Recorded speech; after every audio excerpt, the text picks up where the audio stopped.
Sejumlah wilayah di Jakarta, Bogor, Depok, Tangerang, dan Bekasi kembali menjadi lautan. Banjir besar menerjang kawasan Jabodetabek dan Bekasi menjadi titik terparah. Menurut data Badan Nasional Penanggulangan Bencana (BNPB), banjir di Bekasi tersebar di 20 titik dengan 8 wilayah kecamatan terdampak. Ini menimpa seluruh wilayah Jabodetabek. Yang parah adalah Kota Bekasi. Dari 11 kecamatan ada 8 kecamatan yang terkena banjir.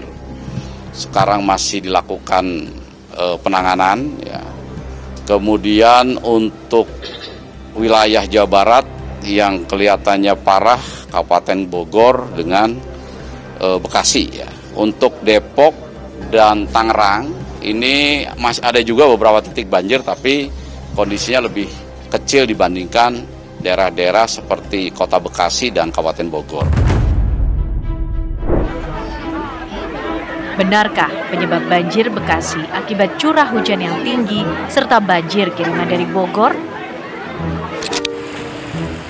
Sebelum banjir datang, hujan dengan intensitas tinggi mengguyur Bekasi sejak Senin malam hingga Selasa dini hari.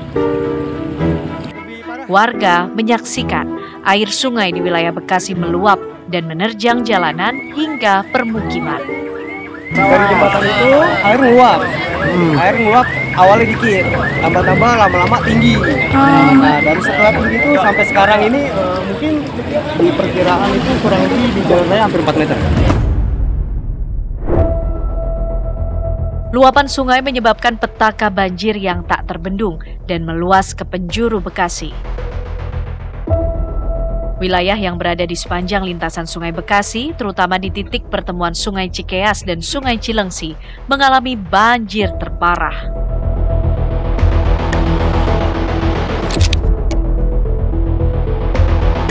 Ada belasan perumahan yang berada di titik rawan itu, di antaranya perumahan Pondok Gede Permai, Kemang Pratama, serta Villa Nusa Indah. Komplek-komplek perumahan mewah itu terendam banjir. Petugas menyisir lokasi-lokasi permukiman yang terkena banjir parah dengan menggunakan perahu karet.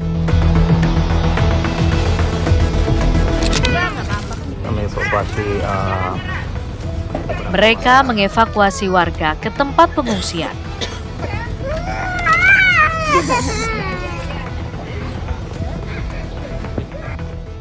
Proses evakuasi juga diwarnai aksi dramatis.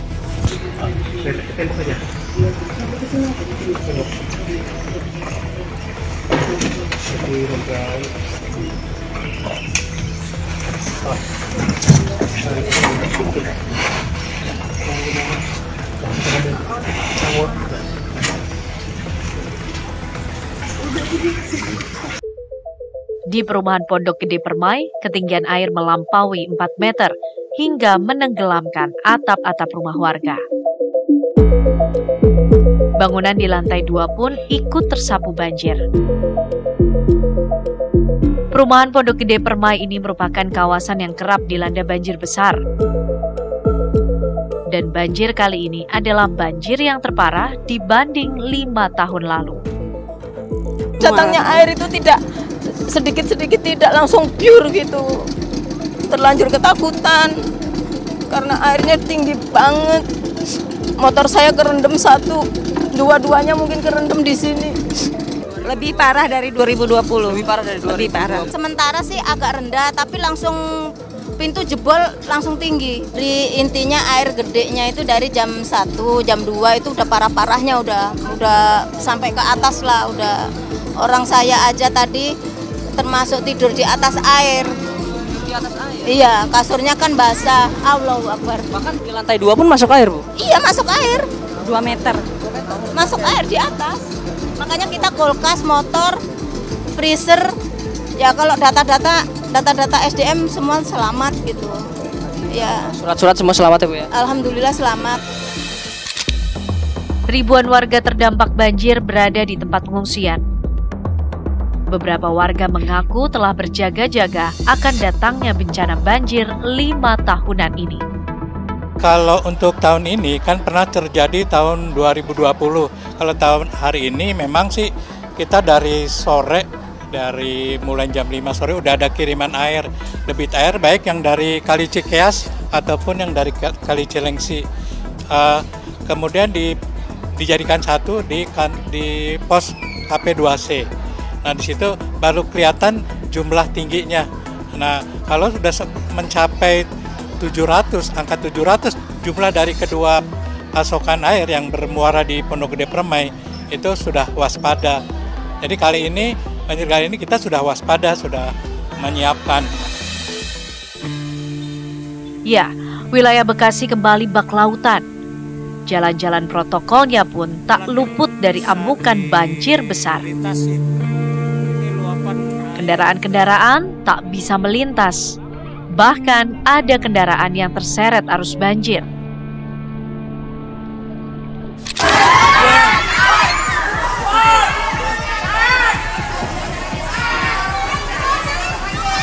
Warga juga dibuat panik karena banjir menerobos masuk ke dalam mal di pusat kota Bekasi ini. Jebol airnya jebol. Sebuah video amatir memperlihatkan terjangan air yang masuk ke mal dan semakin meninggi. Ngeri banget.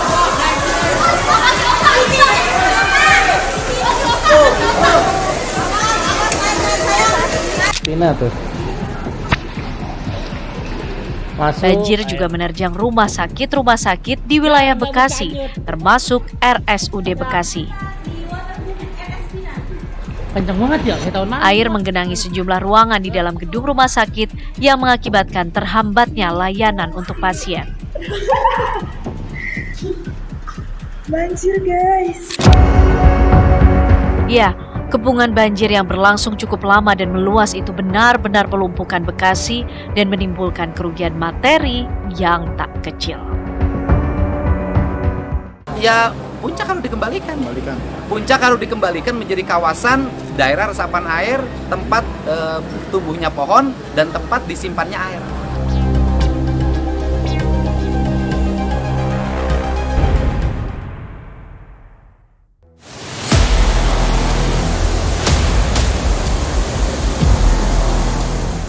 Bagai tamu yang tak diundang namun selalu datang, banjir kembali menerjang. Sungai Ciliwung yang seharusnya menjadi urat nadi kehidupan berubah menjadi monster yang mengamuk, meluap dan menelan permukiman warga. Waspada, yuk cai Ciliwung naik ka luhur. Cai Ciliwung naik ka luhur, kanu dihandap. Yo ya Allah, akbar la ilaha illallah.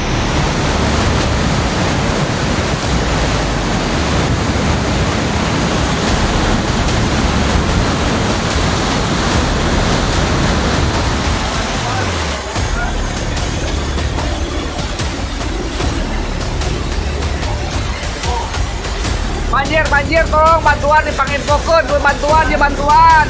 Pensiunan landing.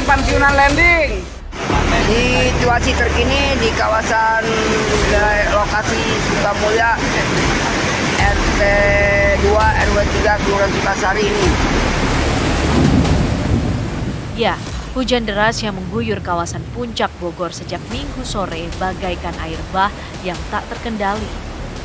Debit air Sungai Ciliwung melonjak drastis mencapai titik tertinggi yang membuat Bendung Katulampa menjerit dalam status siaga 1. Peringatan dini pun langsung dikeluarkan oleh Wakil Bupati Bogor. Hujan cukup lebat dari tadi siang. Masyarakat untuk meningkatkan kewaspadaan. Barusan sudah ada laporan dari Cisarua, Puncak, Desa Tugu. Ada banjir, maka untuk warga masyarakat agar tenang, jangan panik, dan tetap waspada.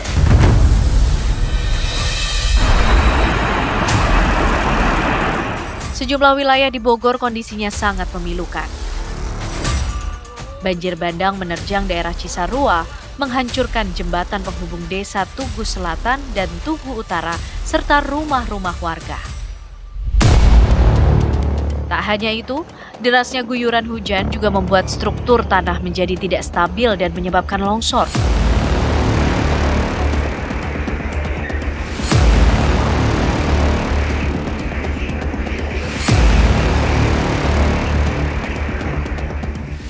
Gubernur Jawa Barat Deddy Mulyadi pun bertekad untuk merestorasi kawasan Puncak Bogor agar kembali menjadi wilayah resapan air. Ya, Puncak harus dikembalikan. Puncak harus dikembalikan menjadi kawasan daerah resapan air, tempat tumbuhnya pohon dan tempat disimpannya air. Kan banyak tempat-tempat wisata, Pak. Harus berani merubah itu. Saya mau ke Menteri Lingkungan Hidup. Ya, saya mengajak ke pemerintah pusat melalui Kementerian Lingkungan Hidup, mari kita bersama-sama untuk mengembalikan Puncak pada alam asalnya. Hujan yang terjadi di wilayah Bogor juga berdampak langsung ke daerah yang berada di bawahnya. Tak butuh waktu lama, air kiriman dari hulu sungai itu bergerak dengan cepat menuju Jakarta, seakan tak terhalang. Kota metropolitan kita yang megah tampak tak berdaya menghadapi amukan air yang mengalir melalui Ciliwung. Banjir kiriman itu pun merendam puluhan wilayah, memaksa ribuan warga mengungsi, meninggalkan rumah dan harta benda yang terendam air keruh. Menurut pengamatan warga, banjir kali ini terjadi sangat tiba-tiba. Debit air yang masuk ke pemukiman warga juga meningkat dengan cepat. Berapa dalam? Dalam lah, masih gini. Kalau saat ini bisa saya masuk? Belum keluar, belum masuk lagi, saya takut. Dalam, lebih dalam? Ya. Ini mau mengungsi atau seperti apa? Ya udah, saya ngungsi aja dulu lah. Saya nggak mau mikirin rumah. Ada adik keluarga saya ada dalam. Nanti airnya cepat datangnya atau seperti apa? Cepat, macam udah langsung. Kayak macam yang ngegerojok gitu. Parah ini, kemarin jam 8, ini jam 6 tadi. Ya, lagi-lagi Jakarta kembali menunjukkan kerentanannya di hadapan kekuatan alam. Banjir merendam jalan-jalan protokol, menghambat aktivitas ekonomi, serta memaksa warga mengungsi dari rendaman air banjir yang dingin. Lantas, apa yang sudah dilakukan pemerintahan Kota Jakarta dalam hal ini? Kita lakukan pengurukan sungai, pengurukan waduk-waduk. Karena apa? Kita tahu informasi ini. Cuman memang masalah curah hujan itu semua keputusan Tuhan. Kita hanya bisa mendistribusikan seperti apa. Kayak kemarin kita hanya banjir di tengah Ciliwung. Sekarang udah mulai Depok dan dari mana? Dari Jakarta Timur. Ini realita yang kita hadapi. Bahwa pemerintah pusat memberikan PSN untuk pengendalian banjir, program strategis nasional. Jadi Jakarta mendapat anggaran cukup besar lagi untuk pengendalian banjir. Karena ya pemerintah pusat juga mendengar bahwa bukan kita nggak mampu, kita mampu, tapi tentu tidak akan kelar dalam 1 tahun dengan anggaran terbatas kan. Nah sekarang dengan bantuan, dengan program PSN, proyek strategis nasional, kita akan lebih fokus untuk membenahi Ciliwung.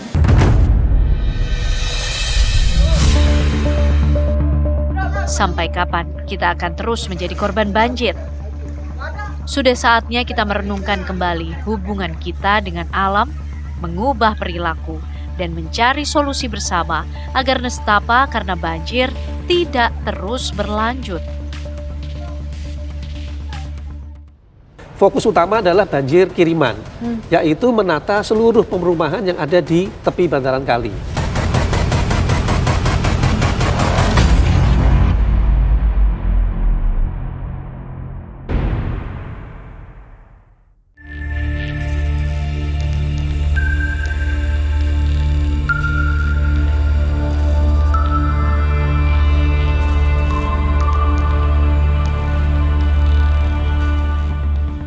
Di tengah amukan banjir yang kembali merendam wilayah Jabodetabek, denyut nadi kemanusiaan memang harus yang paling utama.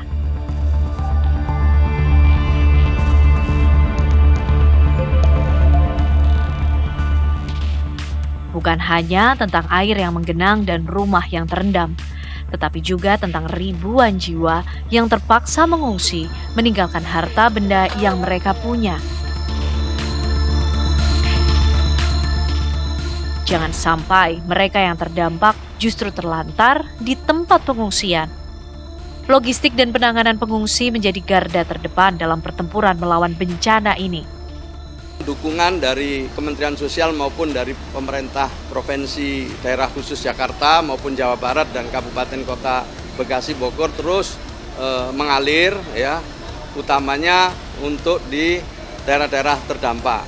Paling tidak setelah dievakuasi mendapatkan tempat pengungsian sementara yang layak. Sementara logistiknya di samping dikirim makanan-makanan siap saji, juga disiapkan dapur umum.